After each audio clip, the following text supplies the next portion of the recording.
Do you like Shadowblade, but hate that it seems like it's only best on bladesingers and eldritch knights?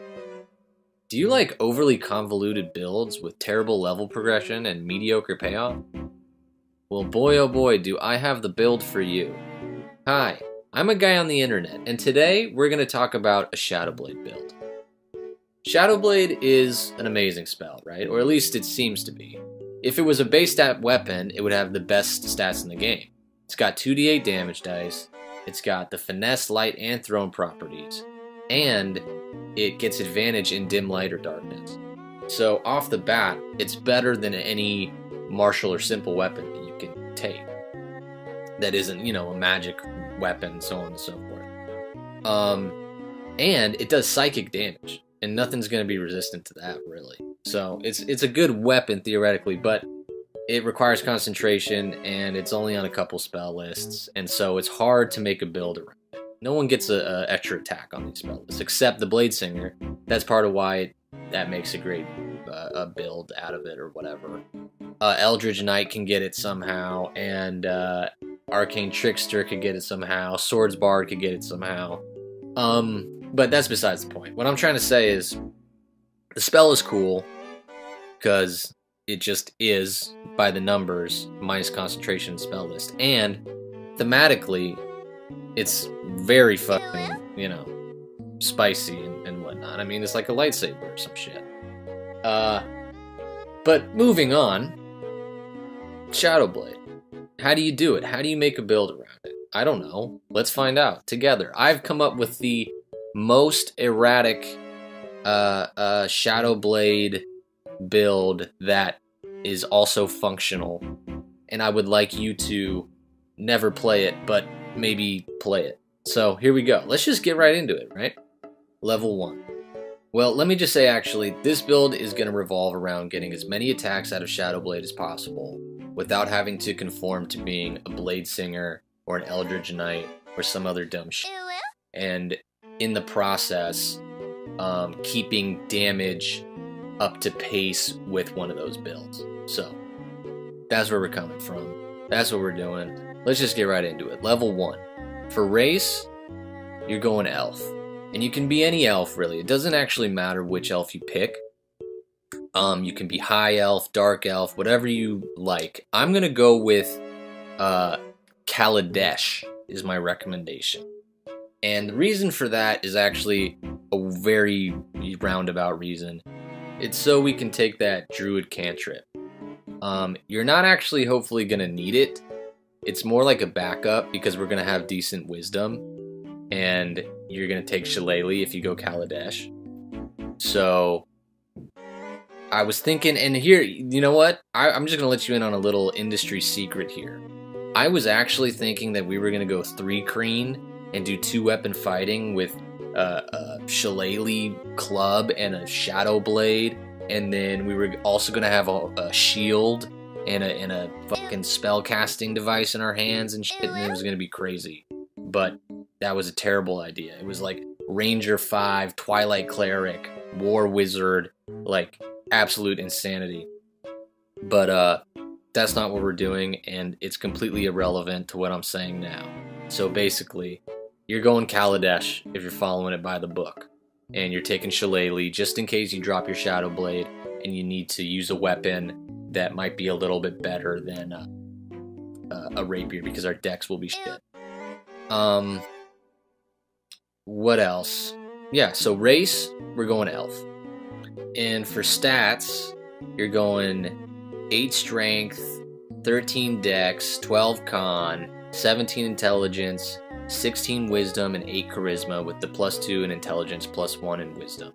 Now, you might be looking at these stats and thinking, you're out of your mind. And you wouldn't be entirely off base, but it'll become clear as we go on why the stats are laid out this way. Wisdom is going to help us out. And besides that, wisdom is an incredibly important stat for saving throws and stuff, so, it's good. But check out our constitution. We're not going to have great health. Check out our dexterity. We're not going to have great AC. So that's something to keep in mind. If you're playing in a campaign where you have magic items that give bonuses to AC and possibly health available to you, you want to hoard those items, okay? For class, we're starting off as Artificer. And Artificer, the reason for this is for the Constitution saving throws, to be honest with you. But you also get some skills, and you get proficiency with medium armor and shield. So you're going to put on the best medium armor you can possibly afford, and you're going to put on a shield. And then we're switching out of Artificer as soon as we can, and we're going to Wizard. So for level 2, we're going Wizard. And we're going to take Wizard to level 4. So that's 3 Wizard and 1 Artificer. And at level 4 overall, level 3 Wizard, we're taking our Tradition or subclass, whatever. And that's going to be War Wizard. And War Wizard is going to affirm our con saving throws, because you get the Arcane Deflection ability. And we get spells. And we can finally get Shadow Blade, which this build is all about, right? So take Shadow Blade. You're also going to get some other spells. Definitely take Find Familiar. Need that. It's a great spell. Your Familiar can take the Help action, which is going to give you advantage on attack rolls. And you are also going to kind of take whatever other spells you want. I suggest your Artificer cantrip at least take Mending. That's going to come in handy later. And in terms of other spells from your Wizard spell list, don't really worry about it too much. Now, you also have your spell book. So that means that spells that you come across, you can put in your spell book and stuff. At some point, it's going to come in handy for you to have Phantom Steed. And I know we don't have the spell slot for it yet, but if you walk across this spell in the world, take it. If you can talk to your DM about it, do that. Otherwise, we're gonna level Wizard enough probably, or to just take it or something, or I kind of forget. Whatever. Point is, get Phantom Steed if you can. Right now we're at Wizard 3, Artificer 1. We got Shadow Blade. We're a War Wizard. We got Find Familiar. And we have some other random spells that you've taken. Probably Minor Illusion and whatever else you want to take. Keep in mind you're holding a shield and you're presumably holding Shadow Blade. So that's your life. And at level 5, when everyone else is getting extra attack and 3rd level spells, you are going back to Artificer. And you're taking Artificer a lot more. But at level 2 in Artificer, 3 in Wizard, you get an Infuse item. And you're going to get to infuse 2 items. You're going to want to infuse your shield for enhanced defense. So that's going to boost our lacking AC. And you're also going to want to take the Mind Sharpener infusion on your armor, whatever you happen to be wearing. And this is going to allow you to automatically succeed on a concentration save when you would otherwise fail it. And notice that it doesn't require any action economy to do so. So our reaction is still available to us in this case, and that's going to come in handy later. But let's just take a step back and evaluate where we're at. We're a full caster in medium armor with decent spells. We're a wizard with a spell book, so who knows what you really got. But you at least got some stuff. You probably should have taken Longstrider also. I should have said that because, you know, we need to be mobile. We need to get into combat as soon as we can. And you can cast Longstrider. I think it lasts like 10 minutes or something, so you can cast it before combat, presumably. You get that from your Artificer spell list. Our AC is decent. Depending on what you're wearing, you at least have a +1. You got a shield. So, you know, you're at maybe 18 AC-ish.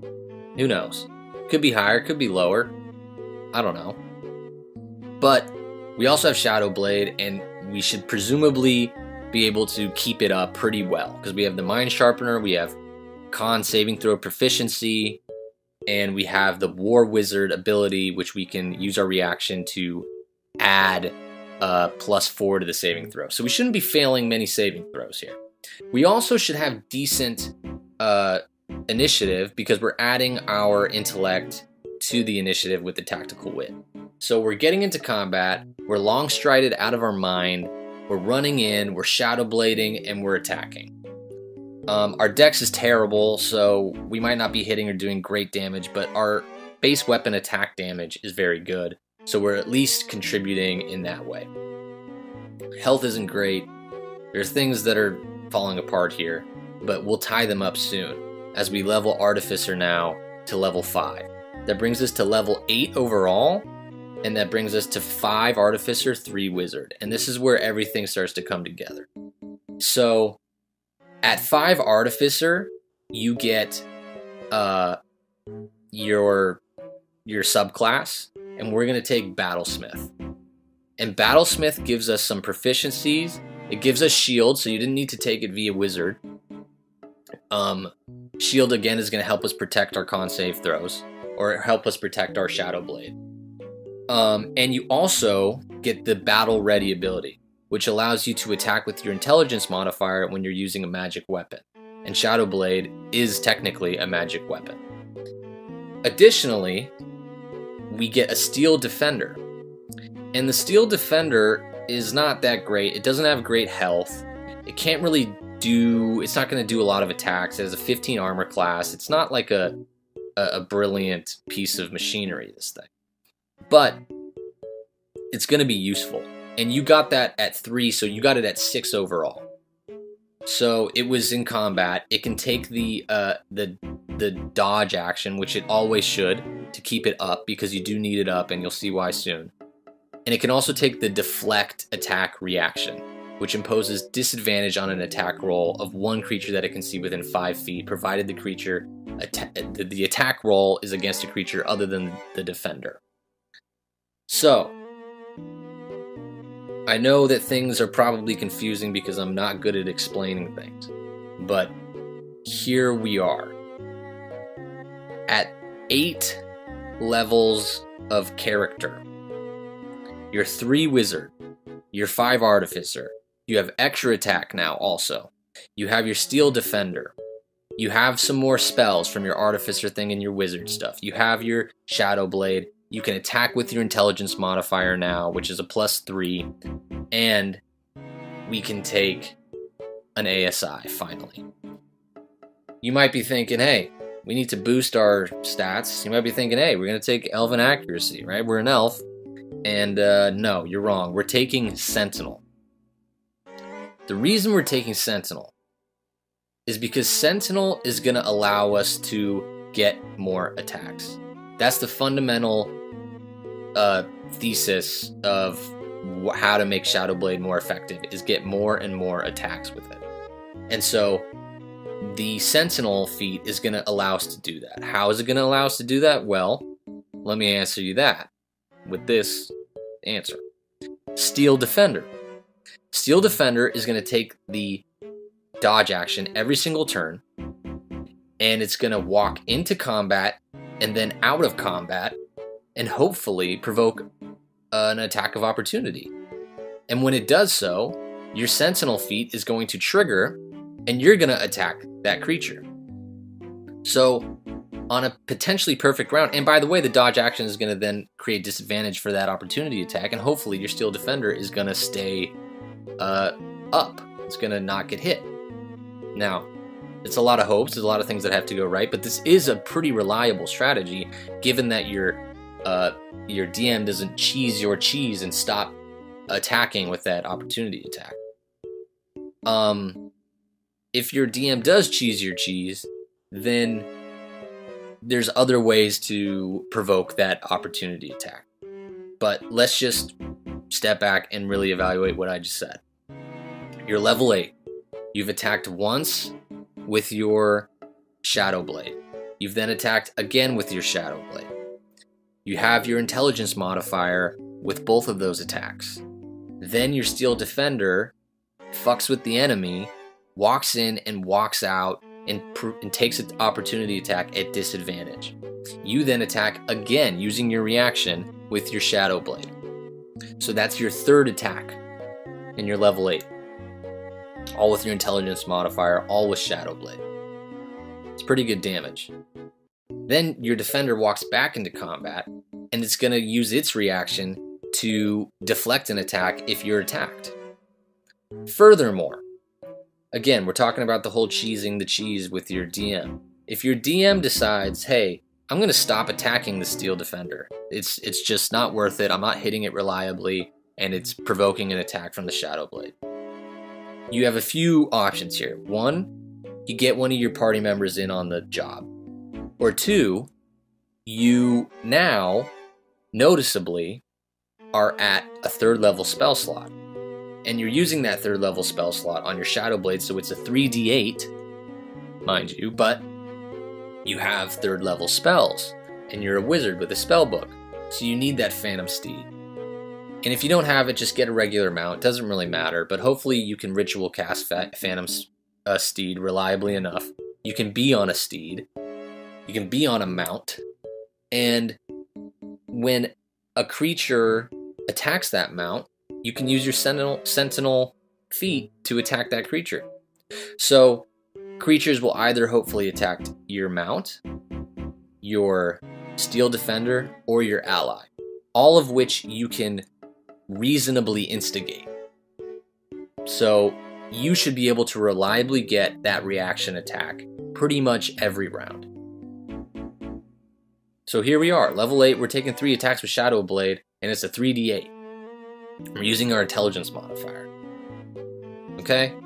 I hope this makes sense. I hope you understand. I know it's convoluted. I know that the level progression is terrible. I know that this is kind of a roundabout build. And I know that I've been really bad at kind of laying it out in a way that's easy to digest. But if you're able to follow me thus far, you should be seeing that this is pretty significant. Now, let's go to level 10, because there's 2 things. You can go either way.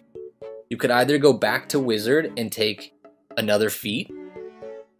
Elven Accuracy should be the feat, because I didn't mention this, but your Steel Defender, if you're playing with flanking rules, you can flank with your Steel Defender and get advantage on those attacks. You could also be getting advantage if you're in Darkness or Dim Light, which is, you know, maybe half or a quarter of the time we could say that this is happening. Or you have Find Familiar, and your Find Familiar could be taking the help action. So, you know, good stuff.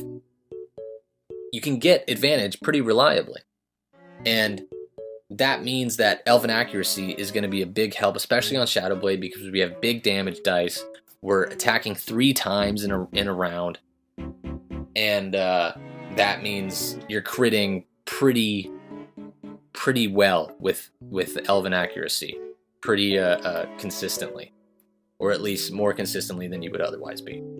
The damage output is scaling very rapidly. And we have outpaced a Bladesinger, probably. I don't know, I haven't done the math. But I'm guessing that we're pretty close, if not better than. But so, again, for level 9 and 10, you have 2 choices.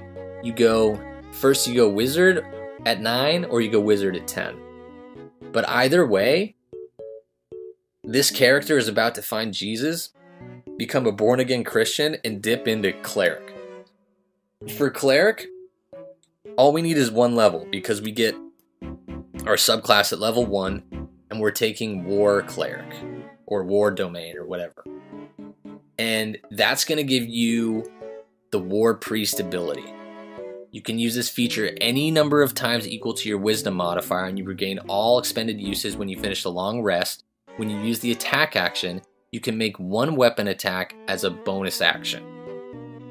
Okay? We haven't been really using our bonus action for anything.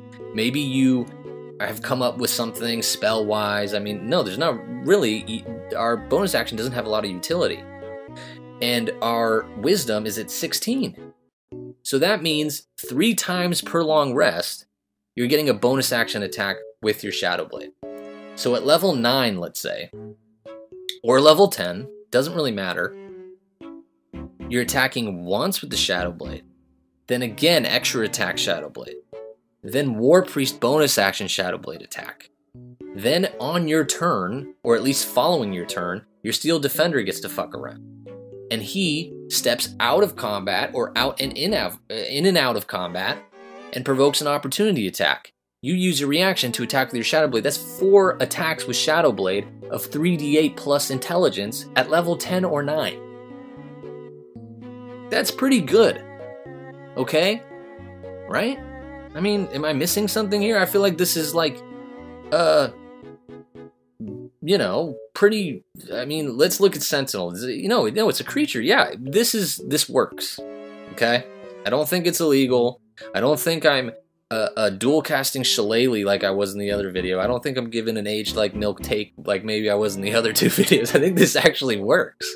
I think this is like a really decently reliable strat.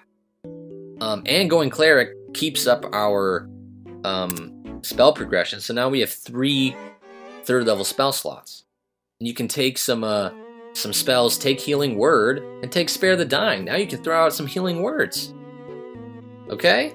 Like, this character is functional. Way better than an Eldritch Knight. Are you kidding me? I don't know about better than a Bladesinger. I really don't. But this is a good, unique approach to the Shadow Blade thing. And now we're level 10. So you either took Elven Accuracy at 9 or 10, making your Wizard 4. And so you have a 4th level spell slot now. You can take more spells. You can write shit in your spell book. For the next 10 levels, again, the name of the game is adding, what's it called? Adding attacks. So I honestly think the best route to go is take 3 levels of Ranger, get your spell slots to level 5. It's gonna up the old the Shadow Blade a little more, I believe. And you can take a subclass, probably take Gloomstalker. Now you can add your Wisdom modifier to your initiative. We're winning initiative pretty much all the time at this rate, because we're adding our Intelligence and our Wisdom modifier. Our Intelligence is at 18, our Wisdom is at 16. And on top of that, now we're Gloomstalker, and you get an extra attack on your first turn, and you add a d8 to it, and when you're in darkness or something, like you're invisible, and that really synergizes with Shadow Blade. If you don't want to go Gloomstalker, you could go Monster Hunter, I think it is, or Hunter or whatever, and that's going to give you an attack on every, what is it? I forget. It's like you get to make an attack if there's another creature there, I think is the thing. Whatever, it doesn't matter. I'm looking it up and I'm gonna just stall. So I'm gonna just ramble a little and then pull it up and then tell you what it says. I pulled up the wrong thing. It doesn't matter, okay? You can pick one of those things. Oh, and you're gonna get a fighting style. So take dueling fighting style. That's gonna give a +2 to your Shadow Blade. Now we're hitting all the time, and we're doing good damage. Amazing damage. Okay, the damage is scaling very well. And if you took Hunter for your subclass, then you would also take probably Horde Breaker. So once on each of your turns when you make a weapon attack, you can make another weapon attack against a different creature within 5 feet as part of that action. So that's a potential another attack on top of this. A lot of attacks. Okay. Attack from extra attack. Bonus weapon attack from the Cleric thing. Then a 4th attack potentially from Hunter's Prey or from Gloomstalker if it's your first turn, and depending on what subclass you took. And a reaction attack provoked by either an ally, a Steel Defender, or, well, that would be it. But if they attack your mount too, then you can do it on somebody else's turn.